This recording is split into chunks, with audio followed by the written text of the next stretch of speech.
मला खरंच दूध धंद्यात परवडते का? तुम्ही म्हणला 14 गाय माग तुम्हाला पैसे किती राहतात, म्हणजे त्याने आपलं प्रेमाखाती सांगितलं 14 गायमध्ये पैसे किती राहतात काय. आता त्यांना काय माहिती किती राहतात. बऱ्याच जणांचे कमेंट आले पण मला काय येळ नव्हता. आता 10-5 मिनिटं येळ भेटलाय, त्याच्यामुळे आपण त्याच्यावर थोडा हिशोब करू. व एका गायमध्ये पैसे राहतात किती, खुराकाला जातात किती, साऱ्याला जातात किती, पावडरीला जातात किती, सगळ्याची टोटल मारून आपल्याला एका गाय मागे निव्वळ नफा राहतोय किती. आता आपली गाय आज येईल 25 आणि 30 आणि 40 लिटर धरायचं नाही एका गायचं. आज आपली गाय येईल, आपली गाय दूध देते किती दिवस, तो सगळं आपल्याला टोटल हिशोब मारायचा आहे.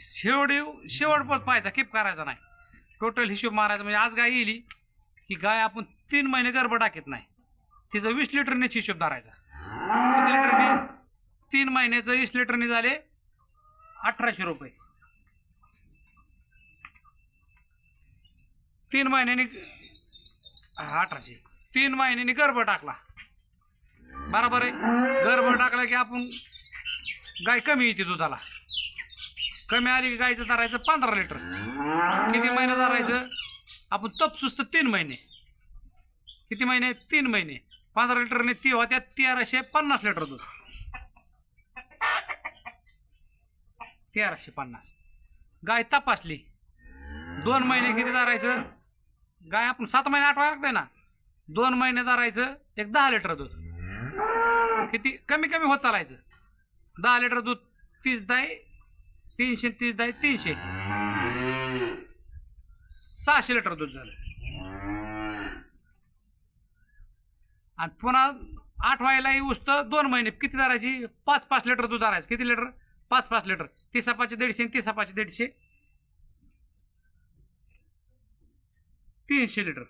आता हे आकडा हे इकडे बघ, हे 1800 लिटर पहिल्या स्टार्टच्या महिन्यातला, पहिले 3 महिन्यातला 1800 लिटर.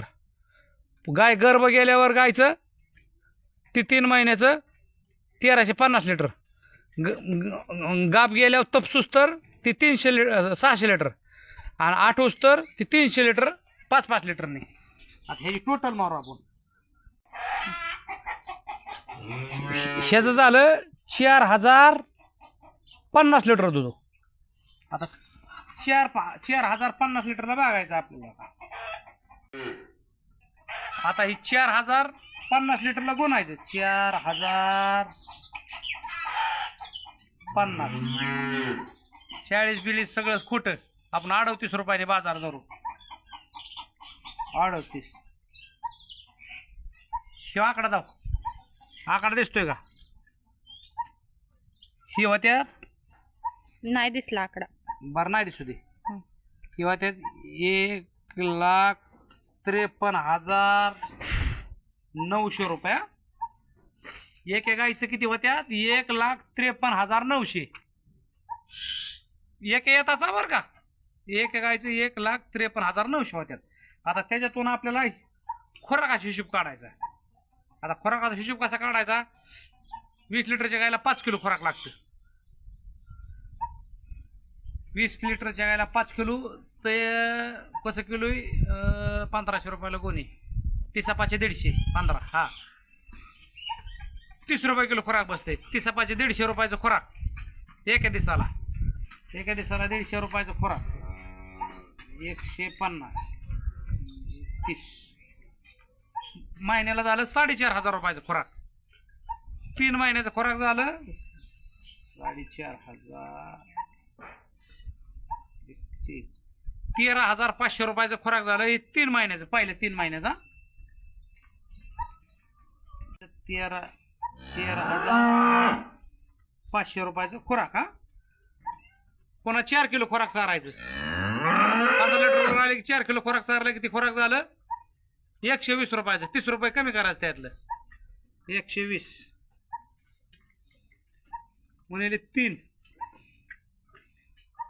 ही झालं 3600 रुपयाचं खुराक.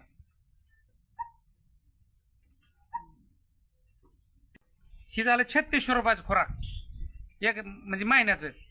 तर 3600 2 महिने नाही 3, ही झालं 10,800 रुपये.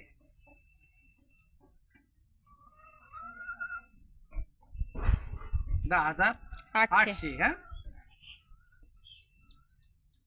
आणि पुढच्या 4 महिन्याचं आहे ना, ही बी कमी नाही धरायचं. ही बी 4-4 किलोनीच खाऊ दे मरू दे. किती किलोनी? 4-4. 4-4 किलोनी खाऊ दे. तब्येत बनवायची आपल्या गायची पुढची येताला. 4-4 किलो म्हणलं ना, ही बी किती होत आहे पुन्हा. तर ही 4-4-8-4 12. ही होत आहे 4 महिन्याचं आहे आता हे. हा. ही होत आहे 12,000 रुपयाची खुराक. 12,000 हा. आता आपल्याला टोटल खुराकाचा हिशोब लावायचा आहे. हं. ही अख्या येताचा खुराक सांगितलंय बरं का. अख्ख्या 12 महिन्याचं म्हणा. 12 महिन्याचा खुराक. ही 13,500 खुराकाचं हा. 6-4 12. पहिलं पहिलं 10,000. 3 महिने आणि परतचे 4. ते पहिलं 6 महिने आणि परतचे 4 महिने. आता कोणाचे हे आहे 4 महिन्याचे बरोबर हं, आहे. हं. आता हे किती 10,800 800. परतचं 12,000. कोणाचं 12,000.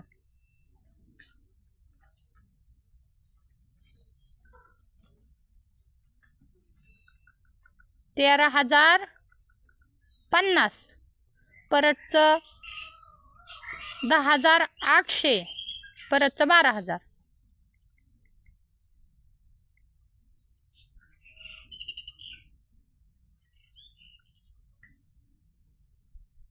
₹43,000 रुपये किती झालं? खुराक झालं 43,000. 43,350 रुपयाचं हं, खुराक झालं 43,350 हा. हं.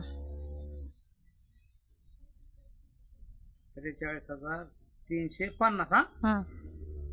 आपलं दुधात किती झालं? 1,53,000. 1,53,900. हा बरोबर आहे का नाही? हं, रोजची तिला पावडर 100 ग्रॅम दर. 50 चालतात पण 100 ग्रॅम दर. हं. तर तिला लागत आहे 3 आणि 3 6,000चं 2 पॅक. हा. 6,000ची पावडर हं, म्हणजे 6 आणि 43 समजा 50,000 रुपये तिला गेले. हं. किती? 50. 50,000 रुपये. तरी गाय मागे किती रुपये राहिले? 1,00,000 रुपये राहते का? 1,03,000 रुपये. 1,03,000 रुपये. 1,00,000 रुपये बी नाही. एक टाइमला चारा घरचा पाहिजे. एक टाइम चारा इकाचा दारा 7 रुपये किलो दारा. मुरगास मी इकत आणलेला 7 रुपये किलो मुरगास आणला तर एका गायला मुरगास लागतो 15 किलो. किती लागतो? 15 किलो. 15 किलो. तर 15 किलोचं झालं 105 रुपये. थांबा. रोजचं किती झालं? हं, 105 रुपये. हं.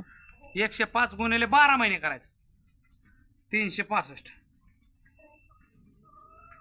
365 गुणिले 100 करू थोडक्यात.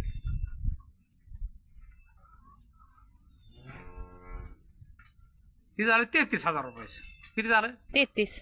समजा वरलं ते 53 झालं ना 33 आणि ही 50 हा 80,000 लाखातनं 30 गेलं. लाखातून 30 गेलं. हं, एक गाय माग 70,000 रुपये राहिले. किती राहिले? 70,000. चारा आपण एका धरला, हा, खुराक धरलं, हा, पावडर धरली. हा. एक गाय माग किती राहिलं? 70,000. ज्याच्या 10 गाय असते त्याच्या मागे किती राहिलं? 7 लाख रुपये राहिले. 7 लाख. ज्याच्या 15 गाय असते त्याच्या मागे वर्षाला 10.5 लाख रुपये राहिले. हा, बरोबर आहे. हा. त्याच्यातला दवाखाना खरं. हा, 2 लाख दवाखान्याला धर. हा. 2 लाख नाहीत लागत. तरी धर टापटीप ठेवल्यावर 8 आपल्याकडे लाख नाही. रुपये वर्षाला 10-12 गाय मध्ये 15 गाय मध्ये राहत्यात.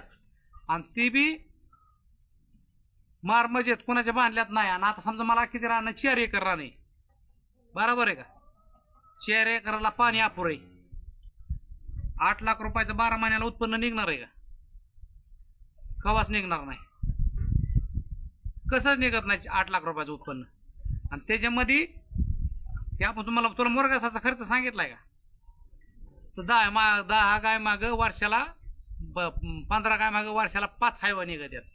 हायवा चाललाय 30,000 रुपयाला, 25,000 रुपयाला. आपणच 1.25 लाख निघला. रुपयाचं शेणखत होतंय. ह्याच्यातच 2-2.5 एकर मका येते. शेणखतात आमचा चारा म्हणजे भागतो. दूध धंदा कसा परवडतोय? म्हणजे डोक्याने केला तर परवडतोय, गाड्या गोड्याने वर अजिबात परवडत नाही. आणि त्याने वंजळीने कमी खोराक सारलं, लय चारा कमी टाकला वास्त्र सांभाळण्यात बी परवडत आणि लय नाही. वासर सांभाळले तर मग अजिबात परवडत नाही. हा आता त्यांना आपल्याकडे गाय आहेत ना, आपण एक बी वासरू सांभाळत नाही, आपलं झालं असं आपण लोकांना फुकट देतो, कोणाचा पैसे घेत नाही. म्हणजे एक सांभाळतो वर्षाला एक. त्याच्यामुळे दूध धंदा करताना ना असा दूध धंदा करा, 100% पैसे राहतात, 100% प्रॉफिट, 100% मोठा माणूस होते.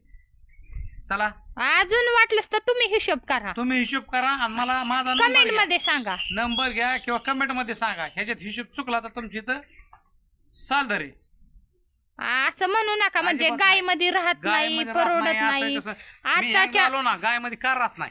आताच्या 2-4 कमेंट आले म्हणले टोटल हिशोब काढा. मी टोटल हिशोब काढ मागं काढला होता, पण आता तुमच्या देखता काढावा लागला मला टोटल हिशोब. आणि आताच्या कलियुगात म्हणजे आताच्या पिढींनी ना हे व्यवसाय केला तरी 100% खेळ व्यवसाय केला ना चांगला आहे. लय नका करू. 7, 8, 10 गाय सांभाळा. आणि तुम्हाला सांगते लोकांच्या कामाला गेले 20-25 हजार रुपये गाय महिन्याने. सांभाळल्या का 10 गायचं आहे ना, 5 गाय गाभण बरं का, आणि 5 गाय यायलेल्या. 20 किती झालं 100. 10 गाय माझं 100 लिटर झाला आणि 38 रुपयाने 38,000 10 दिवसाला पगार झाला. बरोबर कराय 38,000 का डायरेक्ट 10 गायांना रोजचा 1800 रुपयाचा खोराक खाऊ दे. किती एक गुन्हे आखी गुन्ही धरली नाही लागत पण धरली नाही धरली एक गुन्ही 1800 रुपयाची गुन्ही चारली. 10 दिवसाला 18,000 खोराक राहिले तर 10 दिवसाला तुला किती राहते तर 20,000 रुपये. किती काय मग 10 दिवसाला हा. महिन्याला 60,000 रुपये राहिले. हो. तुला महिन्याला एकरातला 60,000चं पिकत काय राहणार नाही ना पिकत. गावात नाही पिकत, नोकरीला जाऊन बी अजिबात नाही पिकत. लोकांच्या ह्याच्यामध्ये कष्ट आहे. ज्याला महिन्याचं तुला महिन्याला 60,000चं पिकवायचंय ना, तुला ती माझ मका पेरली का तुला 60,000ची बी मका होती. पण मका किती होती 4 महिन्याने केवढीची होती 60,000 रुपयाची. मग तुला कसा महिना पडला 15,000 रुपये. बरोबर आहे. आठवडा कसा पडला 5,000 रुपये. इथं आठवडा कसा पडला 20,000 रुपये. शेणखत नाफ्यात मजेत कुणाच्या बांधल्यात नाही. बरं मकाला बी दारेदाराचे तर तुमच्या गायचे चाऱ्याला दारेदाराचे ते हिशोब आपण बाजूला ठेवला. दूधधंदा असा परवडतोय चांगल्या पद्धतीने. एवढंच की नोकरीला गेल्याच्या नंतर मेंदूची झीज होती आणि ही शरीराची झीज आहे हाडकांची. होय ना का आता समजा पण कुठंतरी झीज करावंच लागते ना. एखाद्याला आता मी काय म्हणतोय आपल्याला किती पडतोय 80-90 रुपये पगार पडतोय. घर सोडून जाऊन 80-90 रुपये पगार कोणाला नाही. 10-15-20 रुपये पगार आहे. त्याच्यातलं त्याला खोली भाडं लाईट बिल पानपट्टी आणि परत मुलं आपल्यापासून लांब राहिल्याच्या नंतर व्यसन वेगळंच लागतंय. बाबापासून लांब राहणं त्याच्या हातात आहे ना काहीच येत नाही. जेव्हा आता बाहेर जागा गेला ना त्याची काहीच प्रगती झालेली नाही. त्याच्यामुळे ना दूधधंदा 100%च करा. दूधधंदा 100%च परवडतो. नाही धंदा कोणचा बी परवडतो पण व्यवस्थित. पेक्षा दूधधंदा जास्त परवडतो. हा पण व्यवस्थित केला पाहिजे. कशी वाटली कमेंट करा, शेअर करा, लाईक करा. नवीन असेल तर सबस्क्राईबर केल्याशिवाय विसरू नका. काय चुकलं मागलं असलं तर सांगा कमेंट मध्ये. नाही का आता मी त्याच्यात धंदा करतोय 2002 पासून. तरी सांगा कमेंट करून. दाजी तुम्ही 26 आहे म्हणजे 24 वर्ष झाला मला त्याच्यात लहान भाऊ आहे. हित तुम्ही चुकल्यात म्हणून तरी सांगा. चुकलं असेल तर माफ करा. धन्यवाद दिलेली माहिती करता. चला राम राम. चला आता गायांचा सोडायचा टायमिंग झालेला आहे. घेतो आता गाय गोठ्यामध्ये. मोठा होईल बंद कर आता बस झालं.